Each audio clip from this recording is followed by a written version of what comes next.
Bueno, ze muzi joa tortilla? Gaizki, gaizki. Ze badi joa gaizki? Ze patata hau pregitzen ez ezkigu. Eta ze baldaukezu sekretuik? Ez. Uste dugu etxen askotan sukaldatzen zuela zuek, ez? Bueno, batzutan. Gainontzeko gede bai, bastante fuerte dabiltza tortilla iten. Zuena izango da bena? Bai. Bai. Esperantza bakau. Eta nolatan esperantza, zuk etxean askotan itelezu tortilla? Bai. Zu nola itezu tortilla? Aurrena, patata olioa berotzen jarri, eta gero patata txikitu, tipula txikitu, eta gero ja bota dena, eta ja utzi pixka potxatzen, eta gero ja buelta eman, arrautza bota eta buelta eman gero.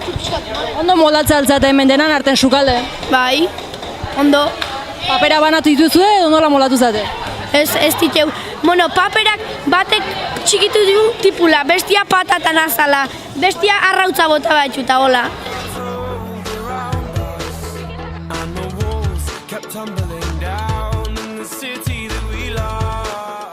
Eta nolako tortilla ustezu horretako dela? Ez oso ona. Baina laguntzaile asko dauzkazuta. Bai, ikustezu. Zen dituzue, papera banatu edo nola moldatu zate gaurko? Itxi gora bera bai, papera banatu iteu. Eta mesua, olioa, seguro algaude? Bueno.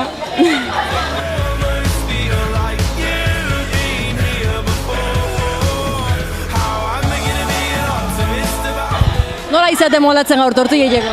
Bueno, kostatzen nahi zaigu, baina ege aurreatzen pixkat. Oizerra, etxen asko ibitzatelako sukalden? Ez. Eta zuek nola ingozue tortilla, nolako ingozue? Ea rapen esperoet. Eta sekretuik edo bal daukezue? Ez. Ze sekretu daukazue? Hasieran suabe jartzea sua eta gero ja azeleratzen jutea eta orduan goxo guatekoa. Zu bakizu orduan sukaldean ibiltzen? Pixka bai. Eta nolako laguntzaia dauzkazu gaur? Onak. Bai. Eta zure ustez tortilla nolakoa izango da? Munduko bena. Denetan hobena? Bai. But if you close your eyes, does it all